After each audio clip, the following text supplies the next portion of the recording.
அதிமுகவின் கொள்கைகளை பாஜகவிடம் அடகு வைத்து அடிமை சாசனம் எழுதி கொடுத்து விட்டார்கள் என்று அறநிலைத்துறை அமைச்சர் சேகர் பாபு குற்றம் சாட்டியுள்ளார். சென்னை எழும்பூர் ரயில் நிலையத்தில் காசி ராமேஸ்வரம் இடையே மூத்த குடிமக்களுக்கான ரயில் பயணத்தை அமைச்சர் சேகர் பாபு தொடங்கி வைத்தார்.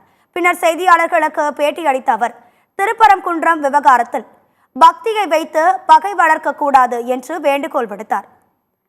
சமாதானம்தான் இறை கொள்கை என்றும் சனாதானம் அல்ல என்றும் அவர் கூறினார். வட மாநிலங்களைப் போல தமிழகத்தில் மத பிரிவினையை ஏற்படுத்தினால் பிரிவினை சக்திகள் இரும்பு கரம் கொண்டு அடக்கப்படுவார்கள் என்றும் அமைச்சர் சேகர் பாபு எச்சரிக்கை விடுத்தார். 1996ஆம் ஆண்டும் 2014ஆம் ஆண்டும் வழங்கப்பட்ட தீர்ப்பின் அடிப்படையில் தீபம் ஏற்றப்படுகிறது என்றும் அவர் விளக்கம் அளித்தார். அதிமுகவின் கொள்கைகள், லட்சியங்கள் எல்லாம் பாஜகவிடம் அடகு வைக்கப்பட்டுள்ளது என்றும் அமைச்சர் சேகர் பாபு குற்றம் சாட்டினார். பக்தியை வைத்து பகை வளர்க்கக்கூடாது. சமாதானம் என்பதுதான் இறைக்கொள்கை, சனாதானம் என்பதல்ல இறைக்கொள்கை.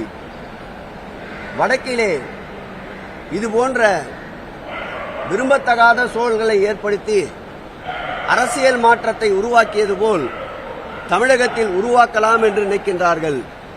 இது ராமானுஜர் வாழ்ந்த மண், எல்லோருக்கும் எல்லாமான மண்.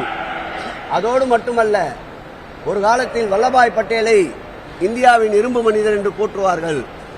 இன்றைக்கு தமிழகத்தினுடைய இந்தியாவே உற்று நோக்கின்ற இரும்பு மனிதராக இருக்கின்ற மாண்புமிகு தமிழக முதல்வர் எங்கள் உயிரினும் மேலான அன்பு தலைவர் அவருடைய ஆட்சியில் பிரிவினை என்பது எந்நாளும் எடுபடாது.